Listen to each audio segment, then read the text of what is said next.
Welcome to the channel, everyone. Now, today I'm going to be reacting to one of the worst YouTube channels on YouTube. And before anyone says anything, no, I'm not trying to steal anyone's fame. I'm not trying to ride off of his, whatever. I'm not even gonna put his name in the tags. I'll just say reacting to a video. I'm not trying to boost my video with his fame. It's simply because I'm simply reacting to this video, which is a very popular video, because, well, A, it's a popular video and it needs to be dispelled immediately, and B, because I constantly am asking people to come onto the show or the channel and debate me or discuss with me about what they disagree with, and they all refuse because they have no spines. So I am gonna have to resort to go what I presumably think are their arguments, because I have a person making an argument right here. So in no way am I reacting to this video am I trying to write off of his whatever. I don't care about YouTube. I have other things going on in my life. They do not need YouTube money. I'm simply here to speak the truth. Before we jump into this video, I had the distinct and amazing pleasure of coming across Kyle Entertainment. Do me and Kyle a favor, or maybe you don't want to do me a favor, but do it anyway. Go and subscribe to Kyle Entertainment. I think that's what it is. Let me just check for a second. That's actually what it is, because I have to get this right.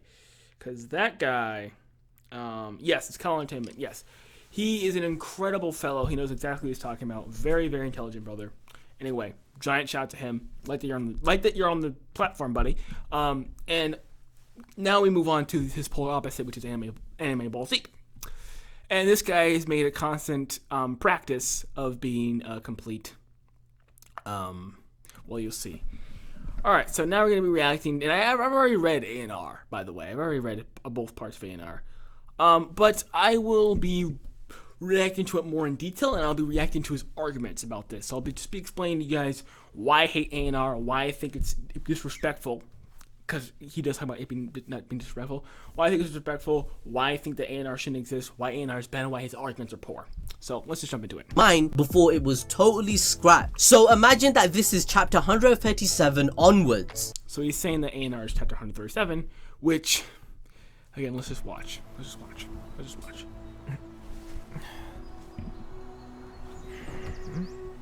Mikasa?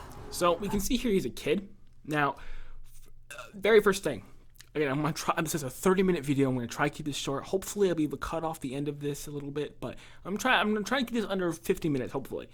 But he's a child. Now, we don't know why he's a child. Now, I'm not gonna say anything is wrong or right. All I'm gonna say right now is that there better be a reason why they drew him as a child. Because again, these people took time out of their day to draw him specifically as a child, and as far as we know, they have no reason why. Only because they saw it in the music video, the A&R music video, then they're gonna draw him as a child, because they did it, so they're trying to copy it. But they actually have no thematic reason why they're draw him as a child.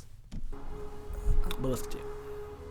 I mean, here's adult Aaron. For some reason, we don't know what this adult Aaron is supposed to symbolize. They don't know either.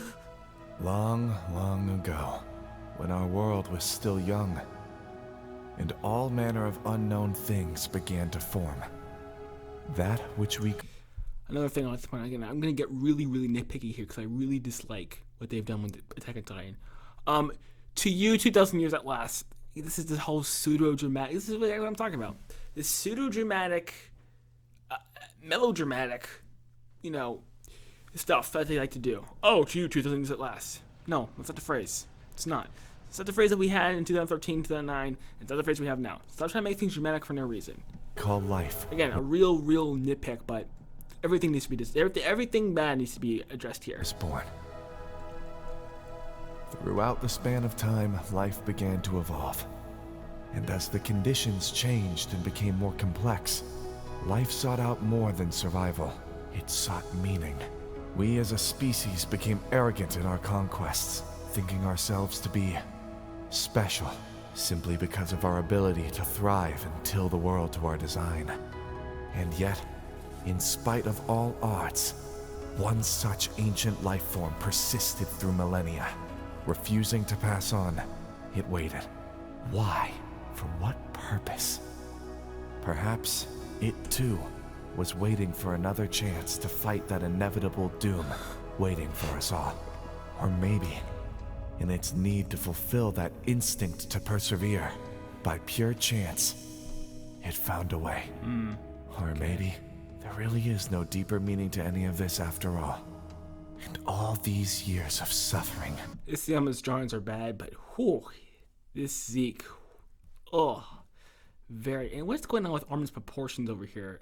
Something just feels wrong about this. Again, I'm gonna pick on everything I can. Also, the background, the sky, not as pretty in the manga. Again, it's very hard to get a sky good in manga, but this is just disgusting. This looks like you know, like in your car, you have those like black, or your microwave. It looks like the microwave door. It's not very appealing at all. Not the beautiful panels we know and love. Have all been for nothing. Well, regardless of how or why, our history began because one pitiful slave girl defied her master. I'm sure you guys all caught the immediate problem that she defied her master when in reality she didn't, and leads to seismic problems down the road. But, you know, again, A&R is not finished yet, unfortunately. I cannot dunk on it anymore. But I'm really excited for when it comes. And if it's out, I don't know. Please tell me. I've been on Jagerbomb recently in r/Titan, folks. So I think I would know if it came out yet. But I've been looking consistently if it came out, part 3, but it hasn't come out yet. But this is going to create seismic problems on the road, which, since it's not out, I can't explain further. But what I mean when I say that is that since A&R Part 3 is not out, I cannot just wait and then explain it because it's not out yet. But I'll say it. So I'll say it now. Is that Mikasa was parallel to Ymir. Ymir loved King Fritz. Again, you can hate it if you want to. Happens all the time. Sorry, get over yourself.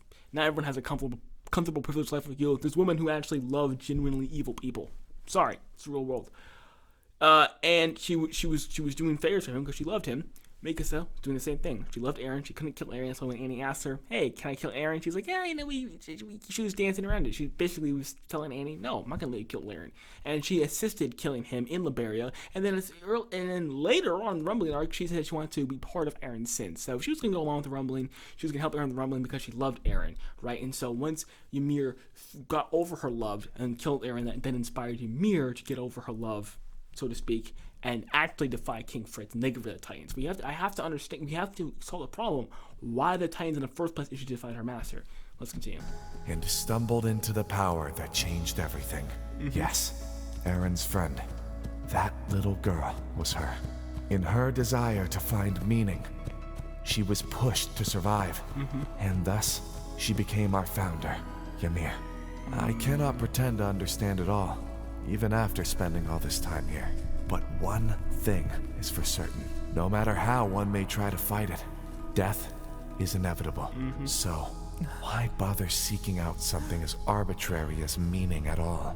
All these lives that never needed to suffer. All these paths created from arrogance and the desire to defy the very nature of this world. If she had just accepted her fate and freed herself from her suffering, as we all eventually do, perhaps all this could have been avoided. Maybe then we might have been spared from this existence. This place was born of that arrogance. Unable to move on from the will of the king, she was banished here. Here. Okay. Now, I think he's not saying he was banished by another entity, more as like sort of life banisher. Like she did this thing, she was arrogant, and then as a result, you know, it's like a real world consequence. Then she was banished to the paths because it's a prison of her own making. Place free from death, obeying his desire. Where are the buttons?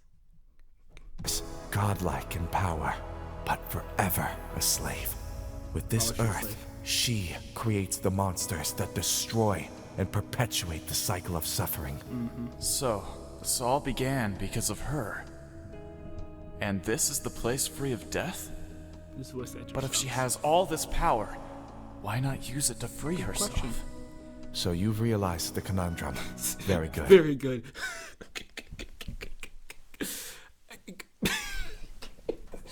This is what I'm talking about. It's not a narrative issue.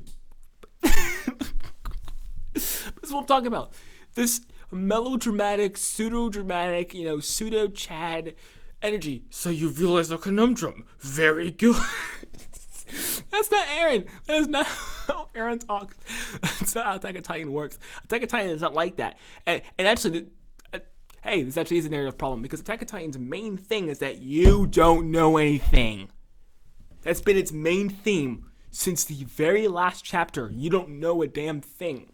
You don't know why the walls are here. You don't know why the Titans got eaten. You don't know why Reiner's here. You don't know why. You don't know why the king did this. You don't know why this thing happened. You don't know why this thing happened. You don't know why the beast. You don't know this. You don't know anything.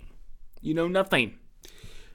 That's the point of Attack on Titan. It's a very, very good mystery show. Because like, the mysteries are prevalent, they're interesting, they're riveting, and they last for a very long time, and they have satisfying payoffs.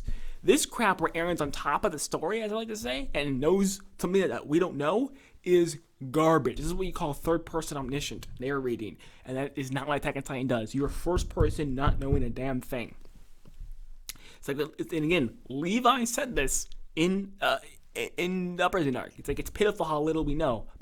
I bring it up to say, Isiam was aware of this, obviously, and he's bringing the character to comment on it. How little we know about this world. So for this guy to be a third-person omniscient narrator, actually betrays the themes. Not only is it pseudo-dramatic and garbage, it betrays the themes. I have spent an astounding amount of time here trying to answer that question. Why didn't she exact her revenge on the man and people who enslaved her instead of serving them? Maybe she couldn't. Some kind of condition to her power. I too came to that initial conclusion.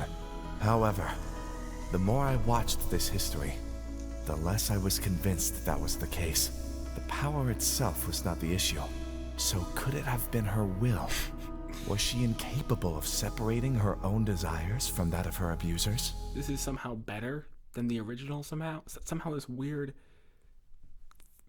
thing where the king's desires are somehow intertwined with hers is better than the original? Was there some hidden need to belong? Was that her meaning? If so, then her suffering truly was great. Also, I would also like to point out, I have to rewind this, but hold on a second. Was that her meaning? If so. This panel, which is similar to the panel of the two of them kissing, as I said in my Ymir video, was a giant foreshadow. It was foreshadowing that she loved the king, that she longed for love, and she found that love in, well, the person that she married. I mean, not that she should have, I'm just saying she ended up marrying him, so she ended up spending the most time with him, so she probably grew a love for him over time. But she desired love, as most people do, and that, you know, her looking at and gazing at those people kissing, now that has a deeper meaning upon reread. It's sort of a similar scene to this, which is why, again, A&R betrays everything, because now that scene means nothing, and, you know, but let's continue. Then her suffering truly was great. It was great. In the end, Eren was able to understand her. Understand that somehow the queen, the king's desires mixed with hers somehow, and some magical Bluetooth connection. When I couldn't. That's why. But when Eren said that his motivation got tripped up, that was a problem. She went with him. He offered her something no one else could give her. What did he offer? And that was freedom. Look at this. Look at this. Oh, man. This is hilarious. Oh, God. So we have, again, we have Eren's flowing locks. Oh, freedom. Right? Again, this is him, the calm Eren. The quote unquote Chad Eren, right? This Eren is completely not the Eren that we know, that the Eren that is the actual Eren at all. This Eren is a made up thing by people who are shallow, and they want this persona. It's a fake persona. Eren's not like that. Eren's not the quiet stoic in the background that knows everything and is full of wisdom and intelligence. That there's people in Attack on Titan who are like that. Eren is not one of them. That is not his role in the story at all. Why he came to be like this, we don't know. But I guess he just became a Chad after he went to. Anyway, let's continue the video. This chapter starts in contrast with This is muted. Is it muted? No, it's not muted.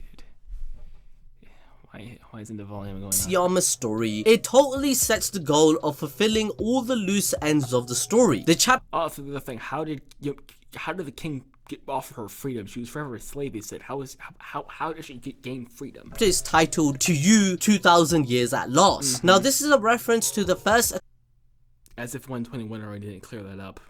Attack on Titan chapter titled To You 2,000 Years From Now, as well as chapter 122 From You 2,000 Years Ago, where in this case we see the message given. Oh look, you got Mikasa right here with a blouse instead of a dress, and this is 138 Mikasa, 139, 138 Mikasa, and Aaron's decapitated point of view.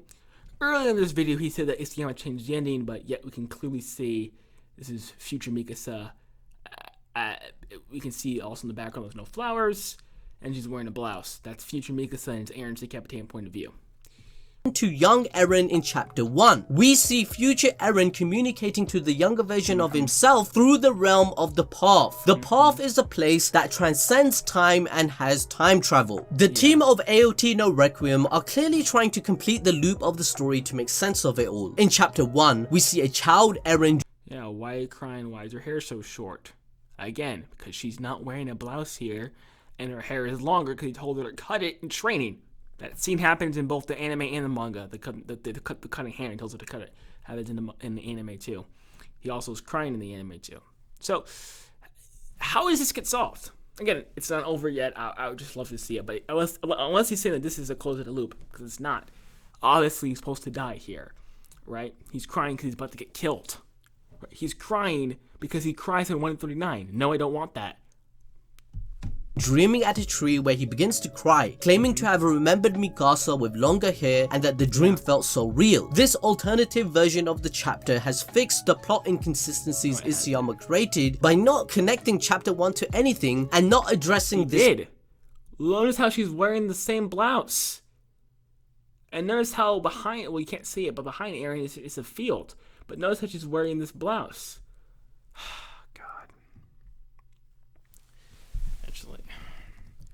I did this before, I'll do it again. I'll show you what clothes she's wearing. God. Do I really need to do this again? Alright. Here we go.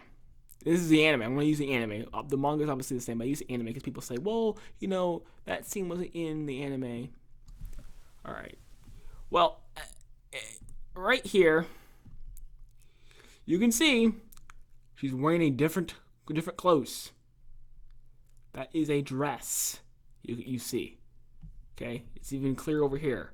Look at this. She's wearing a dress. Okay? No buttons. Here, buttons. And there's a field behind them. Okay? So, that is to say that he planned to have Eren be killed by Mikasa, and this long dream is simply him saying that. And so it did tie up the plot point. It did tie it up. She repeated the exact same lines. He said, exactly, why are you crying? I thought you just had a long dream.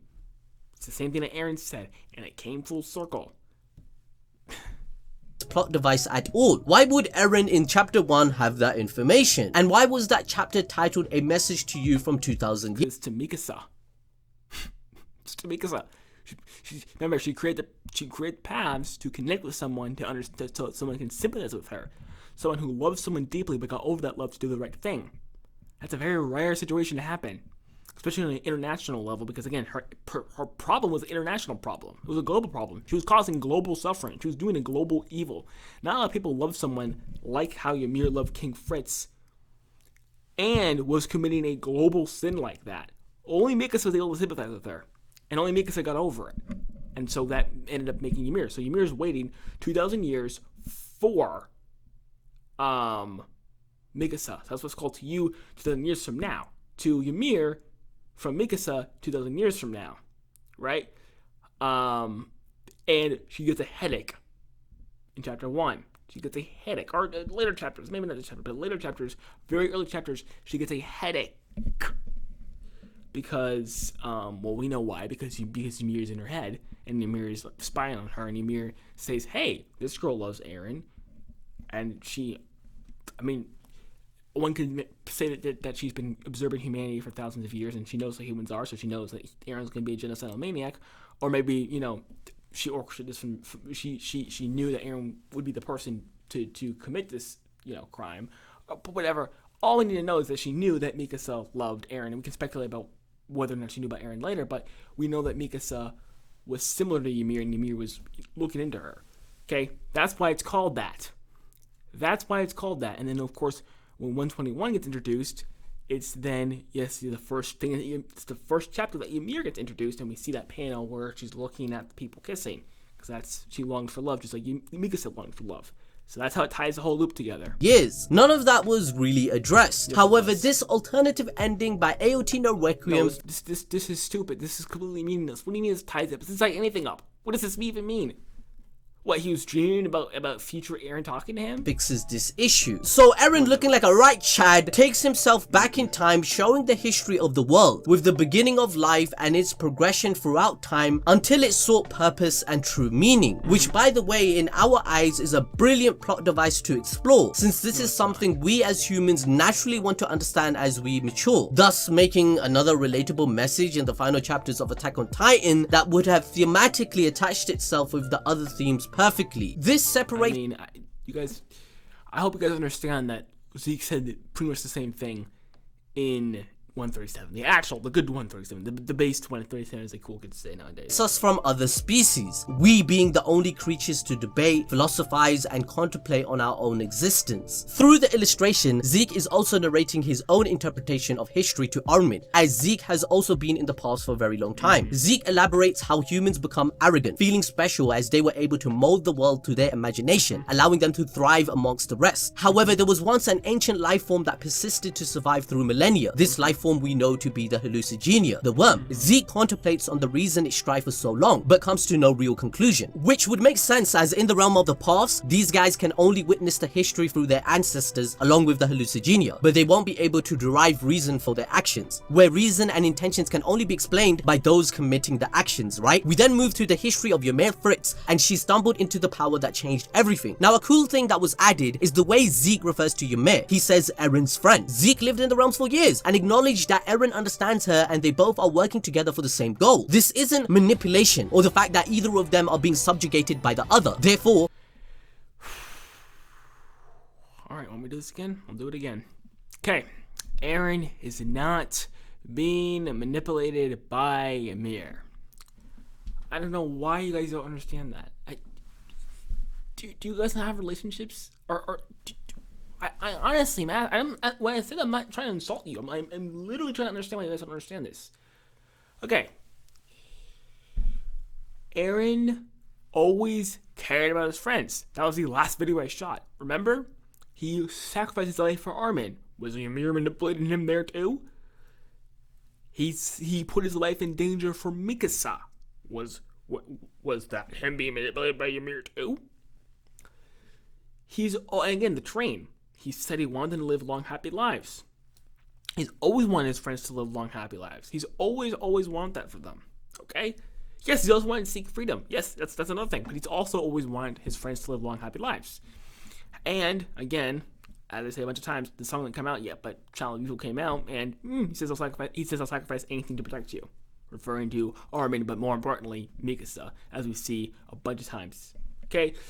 And the other thing, his eyes are green. This is another thing the anime provides for us. The eyes are green. Every time that they've been actually manipulated by the founder, they have like a little bit of a conflict, sort of internal conflict you can see on their face, and then their eyes turn purple. They close their eyes and then it gleams purple. It's always purple, but it like gleams. You know what I'm talking about? They do a trick. Again, that's why I love the anime, because the anime really enhances the plot. So their eyes are purple when they're being manipulated by the Ymir, by the vows to renounce war. That's Ymir actually going in and manipulating them. Eren's eyes are green. They're green during his speech, when he says that he'll kill everyone, and they're green during the rumbling. They're green. He's not being manipulated. He's doing this of his own free will. Okay? He's always wanted this. Okay? This has nothing to do with Ymir manipulating anybody. It's not Ymir manipulating Mikasa, and it's not Ymir manipulating Eren. And here's how I know it's not Ymir manipulating Eren, because it wouldn't be genuine. It has to be genuine for it to work. Well, at least on Mikasa's side, but still, there's a good case to be made that on Aaron's side has to be genuine as well, because she has to actually Mikasa to actually go what Ymir's going through, and then overcome it, which inspires Ymir. It inspires Ymir. Not causing oppression to one another and treated as equals. This goes against the idea that Isayama represented in the final chapter. Another and treated as equals. This goes against the idea that Isayama represented. This line that everyone has a giant problem with. In the final chapters, where one way or another, Eren was oppressed by his drunk dream of chasing freedom, as Kenny puts it. Eren was Ymir's tool to cause a chain reaction to occur to get rid of her own curse. Rather, in Attack on Titan No Requiem, cause a chain reaction to occur to get rid of her own curse. Rather, in Attack on Titan No Requiem, Eren and Ymir are working together to achieve the same goals of freedom. We also see some consistency with Zeke. Together. They are, buttons. They are working together. They are working in concert. Eren ends up being controlled by Ymir. He saw the future. It was a future that he liked for his friends, and so he pursued it. That's it.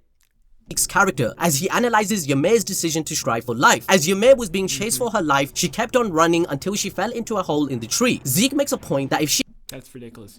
There's plenty of other paths she could have took, but she didn't. She went to this hole in the tree, which would lead to literally nowhere.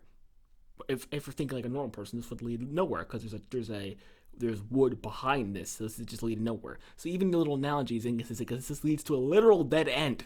As far as all the knowledge that she knows, there's other ways around this tree, so no. She had submitted to death, which all life will succumb to eventually, then the suffering of the world with the Eldians being Titans could have been avoided. This is perfect writing for Zeke in our opinion, because his nihilism would surely build up due to his endless time in the past, where he failed his own plan, made his parents... His nihilism did blow up. He said death was a relief, which is why he takes so much joy in killing people all the time. Why he's able to live his life happy and guilt free, because he has provided relief to a bunch of Eldians. He's going to provide a bunch of relief for Eldians. ...died and had to succumb to Eren. His whole life's hard work and plan was a mere failure, which is in line with his ideology of the euthanization plan. Zeke still believed in his idea that the Eldians shouldn't exist, and the solution should have been the eventual extinction of their people, as they wouldn't be allowed to have children, which again is why Historia's subplot pregnancy was so important for the overall message of the story, as it gave her relevance as a counter to his ideology, along with making Eren's actions have more weight if he was involved in this pregnancy. So come one thing you get right, yeah, it would make his actions have a weight if he was involved with this pregnancy. But no, she's not countering. This is the cheap stuff I'm talking about. You have a massive, having a child is a massive thing in real life and in a story. You can't just use a child for some cheap theme counter. That's not how it works. The subplot is not some cheap thing that counters Zeke's ideology. Eren counters Zeke's ideology. Keep moving forward. Keep trying to achieve freedom. That's what counters the ideology. And Mikasa having kids with presumably John counters that ideology. Not the other way around. Historia is free because she gets to live her life for herself. She gets to take care of children like she always wanted to do. She never wanted to be the queen, but she got to use her power to help her friends achieve peace, as we see in 139. That's why Historia's character is important. It's not important because it's some cheap pawn to counter Zeke. And I already made a video about Historia's baby. You can go watch it if you want. Coming back to Zeke, he makes a point that if Ymir had just died, then he along with all the Eldian wouldn't have gone through the suffering they did. His euthanization plan wouldn't even be needed, and the world would be spared from Titans and their carnage. Zeke goes on to say how the path for wouldn't be spared for war suffering, as we know, because this is made in World War I. So they were about to engage in one of the bloodiest conflicts in human history, and then decide, yeah, let's one up ourselves and try again. And let's make it so much worse. And no one even talks about World War I. World War I's a joke compared to World War II. It's an absolute joke. No one cares about World War I. Everyone cares about World War II. World War II has a real kill counts. So the reason I say this is because I just want to make sure people aren't falling into the trap that without Titans, there's no suffering, and that you can somehow avoid a cycle of violence, because you can't. And that's one of the points of the show. Well, not the point of the show. It's not one of the points of the show, but it's one of the themes of the show. The cycle of violence being inevitable. Not the main point. Was born from the arrogance of surviving even after death. Ymir had godlike powers, yet she was forever a slave. Ymir not being able to move. Introducing the channel strip of the future, designed to keep you in the flow. on from the will of the king, she was imprisoned to follow his desires through their descendants, using the realm to Why was create she imprisoned? You never explained that. the Titans, continuing on the perpetual cycle of suffering. This perfectly tied back to chapter 122, when Eren grabbed Ymir from the back, hugging her, saying how she was waiting for someone for 2,000 years to free her. The story doesn't deviate No, it doesn't. from Isayama's. She has no reason not to listen to her because apparently she defied the king. Why couldn't she just defy him again? Our version of her being in love with him, and her being and him taking advantage of his kindness towards him, that one actually makes sense. That she's been waiting 2,000 years for Mikasa to come along and break it. That actually makes sense. Your version makes no sense. Portrayal of Ymir's desire for belonging and having Stockholm Syndrome. However, this chapter made it He never said it was Stockholm Syndrome. He never said that. It could be Stockholm Syndrome. Very well could be Stockholm Syndrome. As I said before, the slaves in the Civil War said they wanted to die for their masters, then go into the afterlife and serve them there. That literally happened. People literally said that. Slaves said that, which is exactly what happened to Ymir. So, whether it's unrealistic or not, that's garbage. We know it's realistic. Whether it's Stockholm Syndrome or not, I don't think it's Stockholm Syndrome because that's when I say Mikasa has Stockholm Syndrome. She has to parallel Mikasa. I believe that she genuinely loved King Fritz. And I said this in my Ymir video that it stands to reason that it's reasonable that she loves King Fritz. There's lots of women who love bad men and lots of men who love bad women. Trust me. Much clearer of Ymir's mental subjugation. Her mind was broken. She was all alone with no one and nothing to return to but her cat. Which is why she couldn't get out of her love. She knew when to teach her, hey, just because you love someone doesn't mean you have to do everything for them. She knew when to teach her that. She just felt this powerful feeling for him and she decided to do everything to make him happy. Which is what a lonely girl in the world would do. Zeke mentions if this was the case, then Ymir's suffering was truly great. This is a more clear understanding of Ymir being Stockholm because the message relayed to us is that she wasn't in love, rather she was just broken beyond normal reasoning. In Isayama's original ending, Ymir's confession of being in love with the king was not represented properly at all.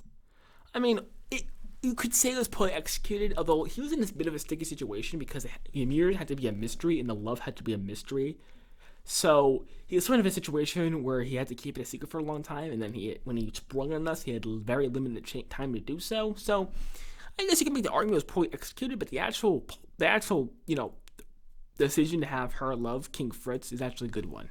As it retconned every interaction she had with Eren and the king himself. Didn't. What interaction did she have with Eren? She had one interaction with Eren. She had one interaction with him. She never even talked to the nigga. She never even talked to him. What are you talking about? She didn't talk to Eren. Oh, you're gonna bring up the kiss thing. Oh, thank you. I mean, retcon thing. She sacrificed his life for him. What do you mean? It didn't retcon anything. She's been taking orders from him ever since. She got the power of the Titans, and then instead of doing the regular arc and then coming back to the bully with all your power and defeating him, she decides to serve him. A much more realistic approach to the story. Because she was always shown as sad and subjugated. Yeah, sad looking at love. All her life she was a slave, already being dependent on King Fritz. When she was let free to be hunted down, she probably felt like she deserved it. When she had access to power, Ymir chose to return to her abuser, feeling as though she will still have someone to return to, which she did. King Fritz granted her a life above her previous. She stayed by his side as his woman, bore him children, and for once was able to offer him something. This time, out of fear, she never attempted to follow her own will and desire, because the last time He knows about fear. He never said she that. did, which was freeing the pigs, shown in chapter 135 and chapter 122, it resulted in punishment and others judging her for what she seeks, freedom. Now, never wanting to feel that again, she subjugated herself to only follow the will of King Fritz, and gave him everything that she possibly... That literally makes no sense. Maybe I should turn on the speed and watch this again. I'm trying to speed up because I don't want this video to be too long, but let's watch this again. Original ending, Ymir's confession of being in love with the king was not represented properly at all, as it retconned every interaction she had with Eren and the king himself, because she was always shown as sad and subjugated. All her life she was a slave, already being dependent on King Fritz. When she was let free to be hunted down, she probably felt like she deserved it. When she had access to power, Never said that. Ymir chose to return to her abuser, feeling as though she will still have someone to return to, which she did. King Fritz, others judging her for what she seeks, freedom. Now, never wanting to feel that again, she subjugated. Feel what? Feel like an outcast? What? Feel like she's been blamed for everything? I mean, come on, guys. Are you serious? Herself to only follow the will of King Fritz, and that is better than the... Alright, man. Whatever. gave him everything that she possibly could with the power of the Titan. This act was ultimately due to her lack of self-worth, loneliness, and experience of being a slave from a young age. She never really had true freedom, and through the pigs, she explored that desire and received heavy backlash. Even after death, she feared following her own will. The king is the one who punished her in the first place. Why would she only work for him? Why? That's your reasoning? Guys, come on. I'm not even gonna say that. I was gonna say you guys can do better than that, but I don't believe that at all. Where she ended up living alone with memories of her future descendants, still being binded to King Fritz through this blood. Ymir needed one person to tell her that it's okay to let go, and finally... Mikasa, how could Eren tell her it's okay to let go? He hasn't experienced what Ymir's experienced. How could he tell her it's okay to let go?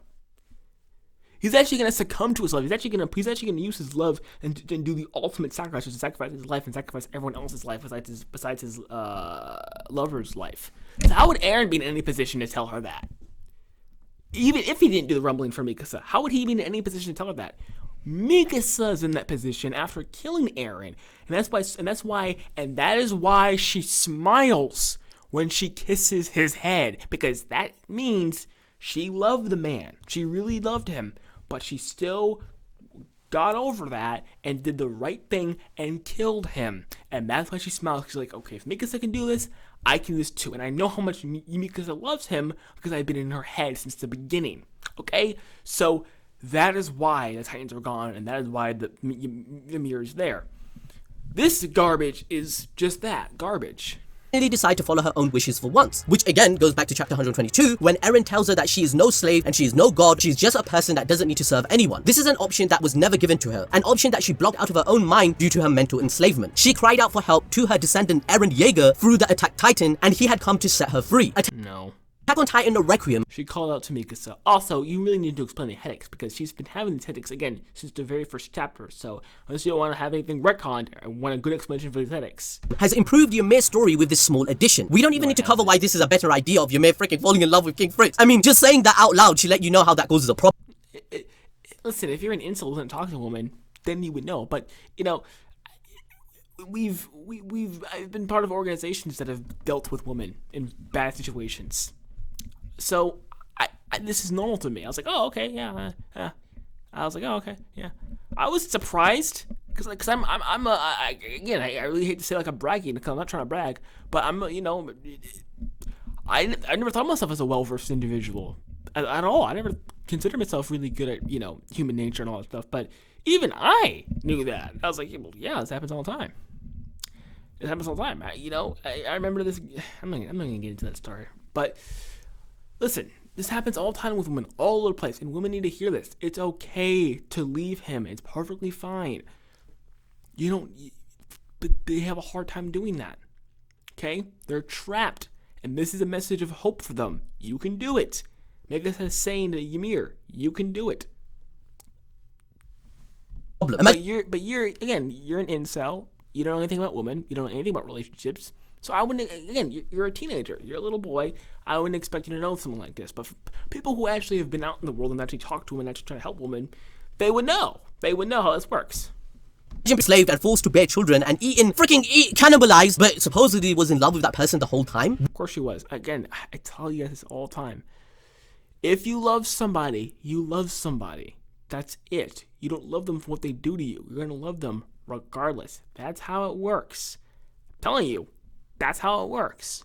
What you have to do is you have to guard your heart and not let your love make you do stupid stuff like go back to that person, which happens all the time. We already explored this in great detail with how this created a number of plot holes, especially if she lost the will and wanted to die in the first place by the spear. She didn't. It was genuine altruism. She was sacrificing her life for him. She genuinely cared about him and sacrificed his life for him. Since the healing factor is connected to your will to live, how did she lose the will to live? If you want to understand the entire reason why the community believes the original ending was lackluster in this regard, please watch the video being displayed to you right now. I'm never going to react to this. That'll be a 4-hour reaction, but trust me guys, don't waste your time. This is utter garbage. Now, it will be in the pinned comment. Now, I'm going to pass the video on to Yusuf as he will explore the other parts of Aochi no Requiem and more of the story. So, is she finally free? Ymir, are we all free now? Not yet. But you showed her she's not alone anymore. Okay, so I'm going to do 2 parts for this. That's part 1. Tomorrow, I'll do part 2. I don't want this video to get way too long, but thoughts. What are my thoughts? Well, these people, again, I don't blame them because, I mean, from their, from the media they consume and their profile pictures and their avatars and their voices, I would assume, I hope I'm not wrong, but I would assume these people are bachelors. And even if they are married, they have not been married for a long time. So I'm going to give it a little bit of a break. And I'm being completely genuine right now. I'm just saying, mature people, and this is why I encourage older people to watch Attack on Titan. And that's why I don't like it's anime. But then again, I do like it's an anime. Anime usually screams, weeb, juvenile, cartoon, right? So most older people don't watch this. Most people with wisdom don't watch this, which is understandable because I didn't even want to watch Attack on Titan. I did not want to watch it at all because it was an anime, just purely because it was an anime. I thought it was an inferior show because it was an anime. Even after I watched a season of it, I thought it was inferior.